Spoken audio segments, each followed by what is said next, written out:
Assalamu alaikum, fam. Hope you're doing well.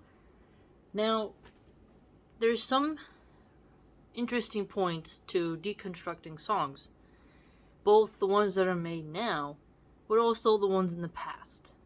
And recently, I've been examining my history as a young one in America.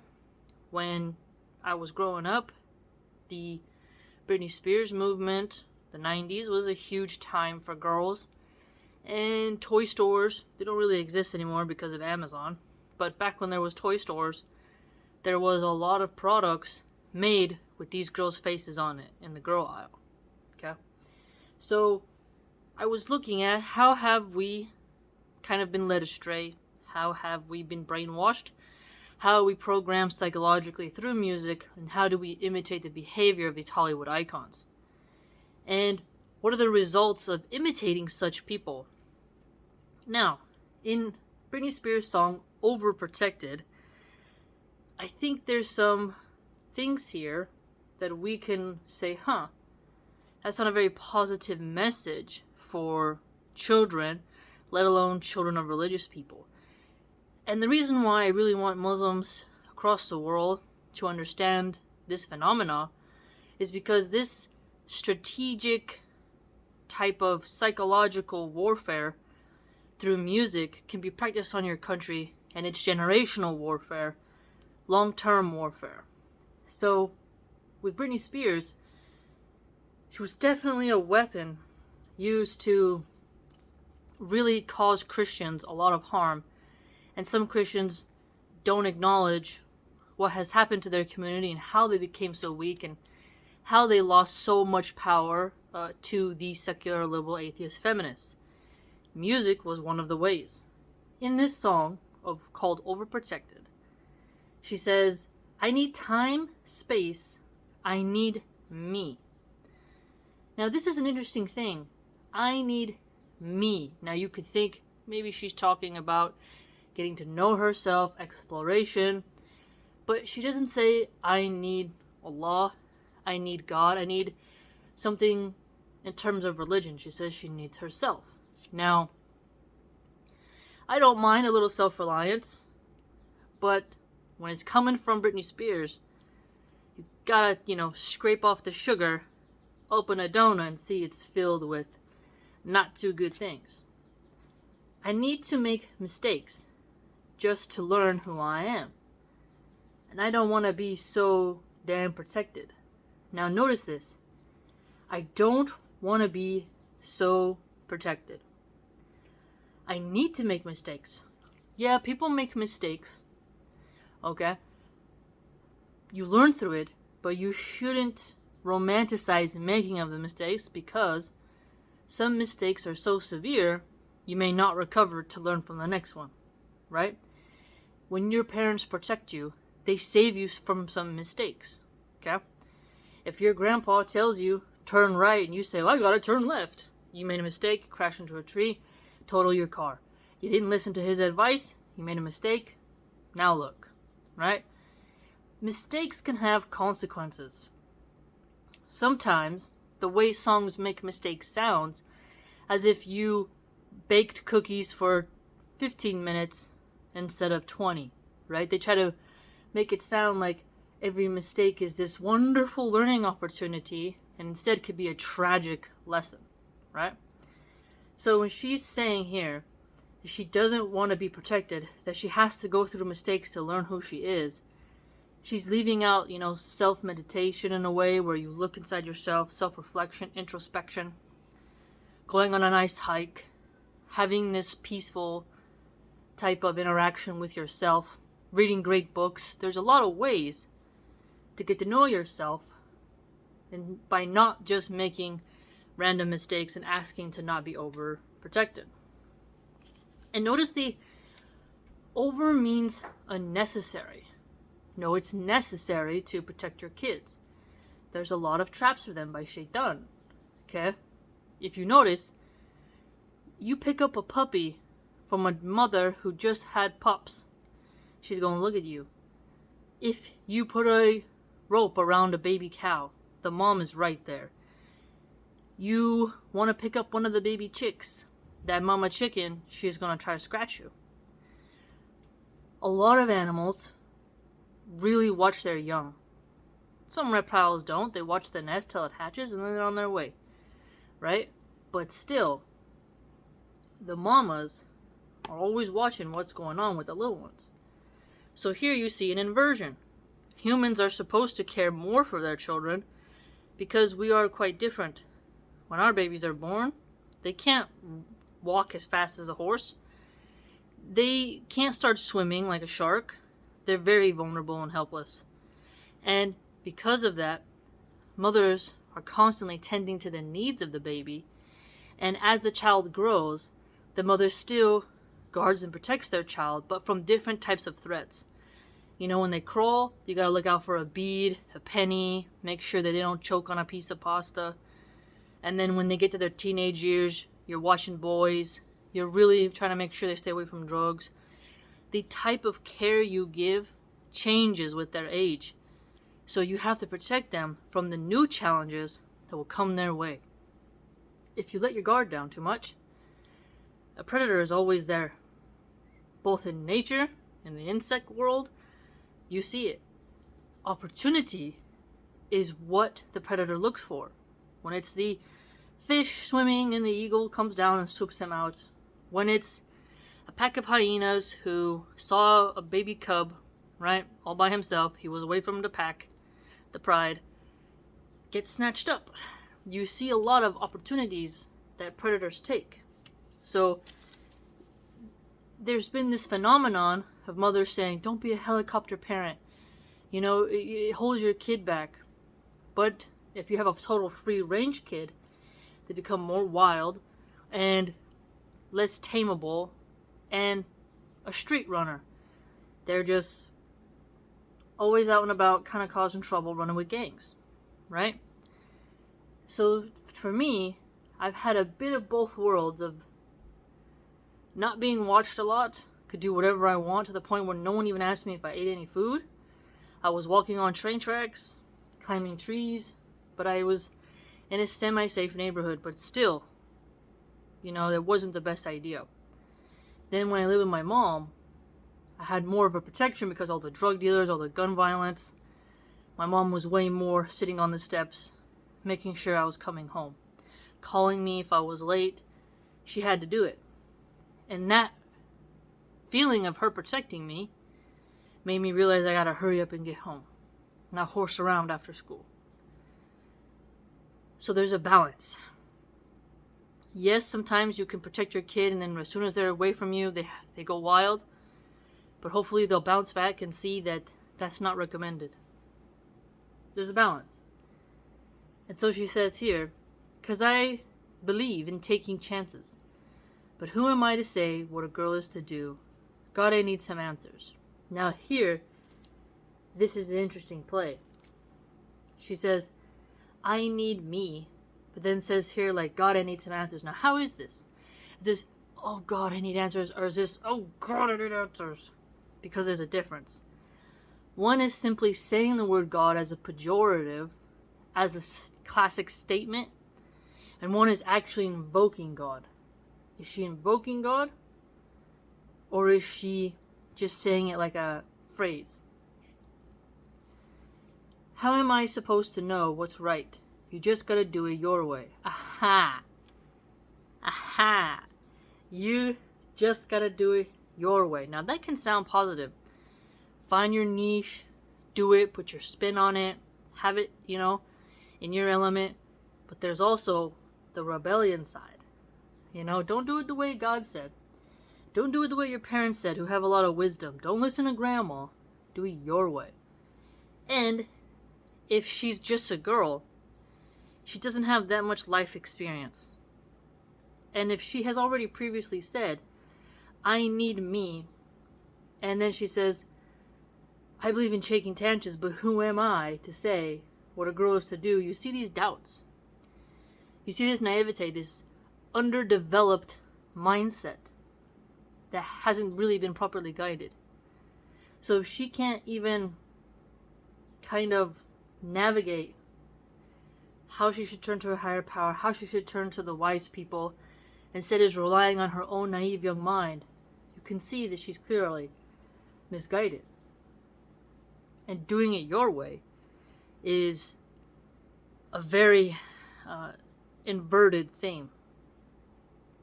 I can't help feel the way I feel, but my life has been so overprotected. Now here, I can't help it, right? I can't help but feel the way I feel. So do you see what she's getting at?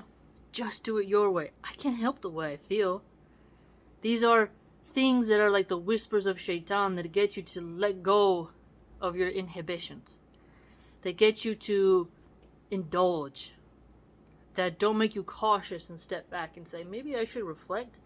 Maybe I shouldn't do this. And again in the song, I need space. This happens once in a while. You need space, but you also need someone having your back. I need time. Yeah, but you can't have too much time because then you get in isolation and you can wallow in self-despair. You need someone there to help you. So if you notice, you see these really kind of like themes going on.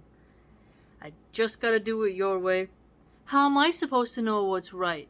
Well, if you don't know what's right, how can you say that all you need is you? If you just admitted that your mind is insufficient. That's just the interesting way. Because how can she ask God for answers when she says, God, I need some answers, and then says you just gotta do it your way? Those don't mix. Right? As a Muslim, we would submit to Allah. Look at the Quran, the Sunnah. See, what can we do? What are we able to do within our abilities? What's the best path? That's our compass. Right? And you can help feel better by fighting against your nafs, fighting against yourself, straining your soul to say, no, we're not going to do that. See, when you get around addicts, they have to really fight against that feeling inside. They have to fight against their cravings. But here you see she says it in the opposite way. I can't help but feel the way I feel. You can help it. And you can't make excuses about it, or you can never heal from it. Do you see the kind of scapegoating here? The kind of self-aggrandizement also going on. And again though, the less you're protected, the more predators come close. Because others can perceive you're not guarded. So when she keeps saying, I need space, I'm so overprotected, I don't want to be protected, only a fool would not want protection. Especially in a world that is dangerous. She continues, I tell him what I like, what I want, and what I don't. But every time I do, I stand corrected. Now here, obviously, she said it earlier, she doesn't know what a girl's supposed to do.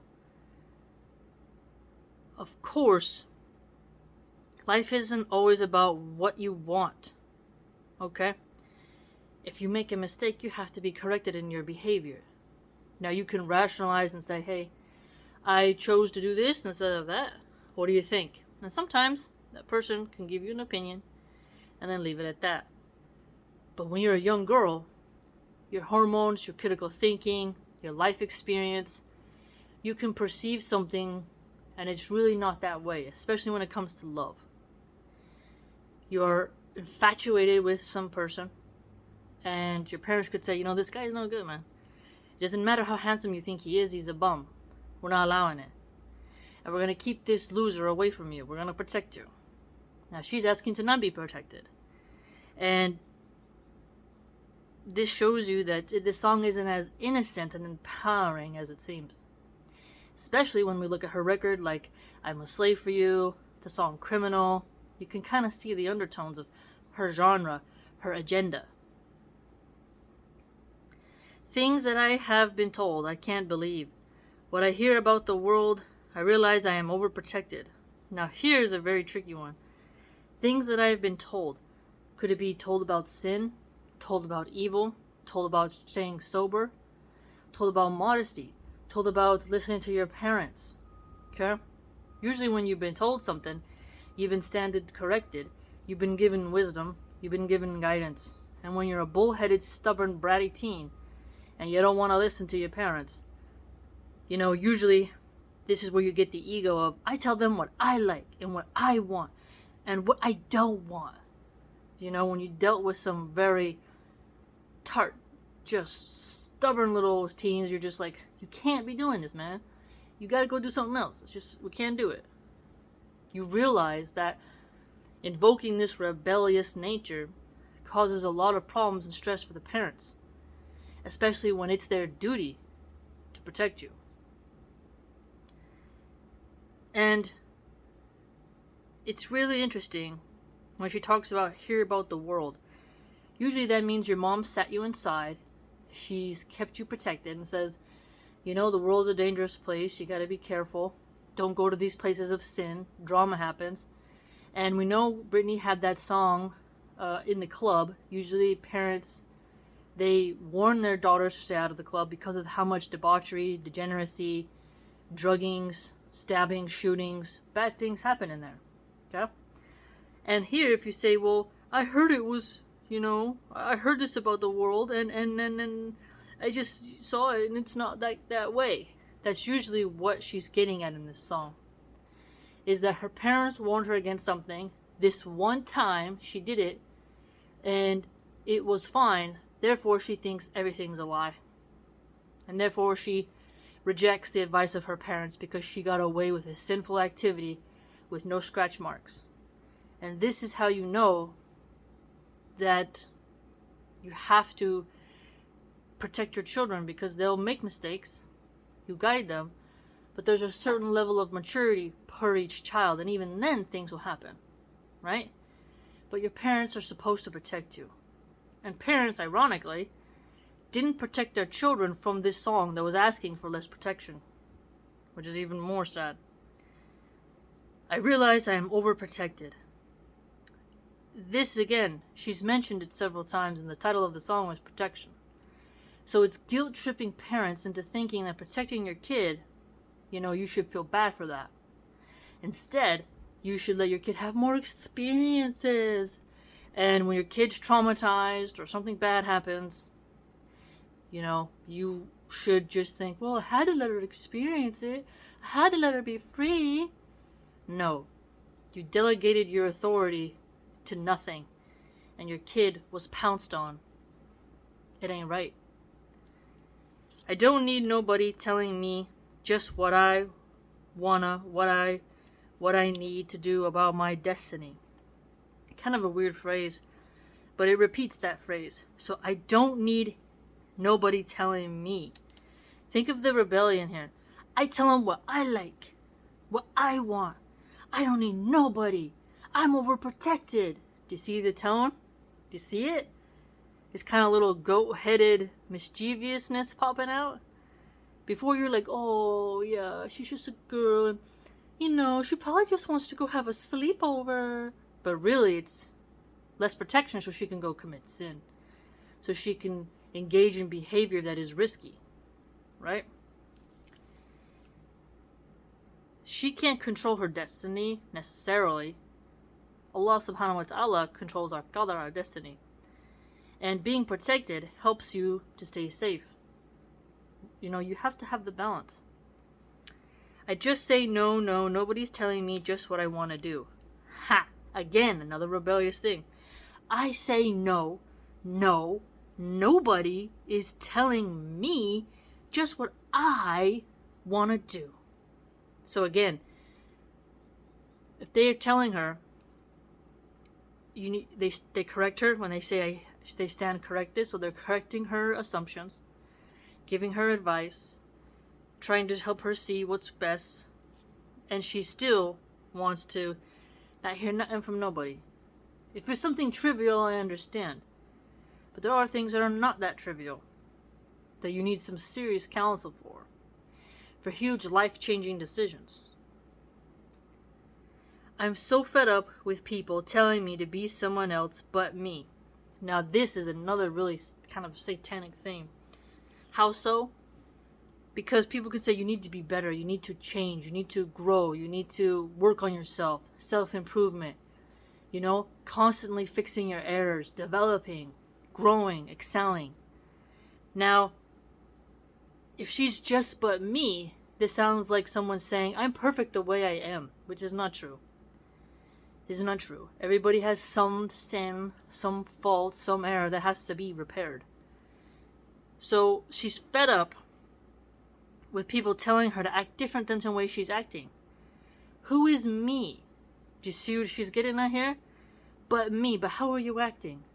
What is making people feel compelled to counsel you in this way to the point where you're tired? Now, it could be you're just around a bunch of annoying people. But it could also be maybe you have self-destructive habits. And clearly, within the song, you can see that she does. That she's telling others that she needs space. I just need me. See again, I need me. And then again she says, that she doesn't want anybody telling her what she wants to do. She's fed up with people telling her to be someone else. Which they're usually not telling her to be someone else. They're telling her to knock some self-destructive behavior off. Right? So she doesn't want counsel. Now there's some people who give fake counsel because they're trying to manipulate you and misguide you. But here you can see it's quite different with the context of this song. And if she's asking God for answers and she's not using it in just the cliche way, she would know that even in the Christian way, God doesn't tell you just to be you. You have to have discipline. You have to fight against sin, stay on your guard against the devil, and to spread goodness in the world. And to spread goodness in the world, you must counsel people and people must counsel you. But if you don't want anyone telling you what you need to do, then you can't take direction and you can't give direction. You're self-indulging and becoming a almost beast-like animal, and you're only concerned with your selfish self and unconcerned with others, and you're closing off your ears to good counsel, which actually puts you in more danger. Because sometimes you need someone outside of yourself to help you see a new direction, at the permission of Allah. If you cut everyone else off to too much of a degree and you have no one who is in your corner, you've isolated yourself and made yourself less protected. And her asking that she, to not be protected, that she's overprotected, and that she wants to take chances, these are very risky behaviors, because it's more than just mistakes. If you're taking chances, that can sound, like, I'm going for a job interview, I'm taking chances. But also, there's chances that, hey man, maybe you shouldn't go to this place. Maybe you shouldn't go inside that house. Maybe you shouldn't get inside the car with that guy who has that reputation. You see? It's really quite interesting to see how she plays with the words and asks to not be protected. And as somebody who had to survive a lot on my own, you want someone in your corner. You want someone to have your back. No wise person says they don't want protection. You want a mother to love you and guard you, and you don't want to hurt your mother by telling her to go away. This rebellious, feminist, secular, atheist spirit that has roots in the occult is what has caused people to disrespect their mothers, to not value their mothers, and instead listen to their own soul that's not yet mature enough and can make mistakes, and not take advice from others who are more traveled on the earth and who can help them make less mistakes. You ask for advice and to be corrected so you make less mistakes. But if you don't want nobody telling you what to do, and you want to do what you want to do, as she said in the song, then you're not going to get the answers. She's asking, ironically, God, I need answers, yet she is saying, again, I don't want nobody telling me just what I want to do. Okay, then you're obviously not really asking God for answers if you don't want no one to tell you what to do. Because if you ask for an answer and someone tells you, but you say you don't want to hear it, well, what the hell? You see? So again, It's a very strange song, and really made girls think that their mom is oppressing them by protecting them. And this in itself helps human trafficking, because a lot of human trafficking victims don't have present mothers. A lot of pimps go to vulnerable girls and drug dealers who don't have protective mothers, who just let their daughter be wild and free and explore the world. And then here's the predator, who knows the psychology of women, who can totally destroy the mind and soul of your daughter, who you thought you didn't need to protect. Think about it.